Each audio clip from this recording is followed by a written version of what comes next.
Suppose ఇప్పుడు నేను చెప్పాను చూసారా, 0 నుంచి నెల రోజుల లోపు ఉన్నటువంటి శిశువులు అంటే నవజాత శిశువులకు వచ్చేటువంటి ఏడుపు అంటే అర్ధరాత్రి లేచి ఏడ్చినప్పుడు మనం ఏం చేయాలంటే అతన్ని మనం చాలా జాగ్రత్తగా బేబీని మనము భుజం మీద వేసుకొని మనం లాలించి చూడాలి. అసలు ఇది పొట్ట నుంచి వచ్చినటువంటి నొప్పి, చెవి నుంచి వచ్చినటువంటి నొప్పి మనం తెలుసుకోవాలి. ఒకవేళ చెవి నుంచి వచ్చినటువంటి నొప్పి అనుకోండి, మనం చెవిలో ఎటువంటి ఆయిల్ కానీ లేకుంటే వేడి చేసినటువంటి నువ్వుల నూనె కానీ ఇట్లా మనం చిట్కాలు చేయడానికి లేదనమాట. ఎందుకంటే మళ్ళీ నూనె వెళ్తే అది మళ్ళీ ఇన్ఫెక్ట్ అయ్యి మళ్ళీ బయటకు రాదు. ఈ పడుకోబెట్టి పాలు ఇచ్చేటువంటి పద్ధతిని ఆపాలి.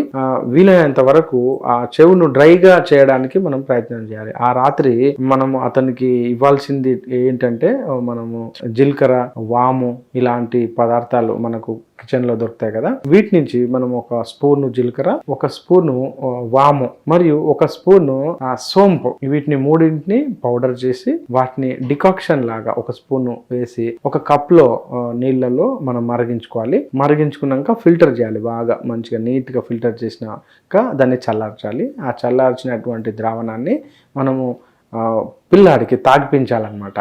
చెవిలో ఏమీ వేయకూడదు, నూనె కానీ ఏ వస్తువులు కానీ మనం ఏమి పదార్థాలు వేయకూడదు రాత్రి కాబట్టి.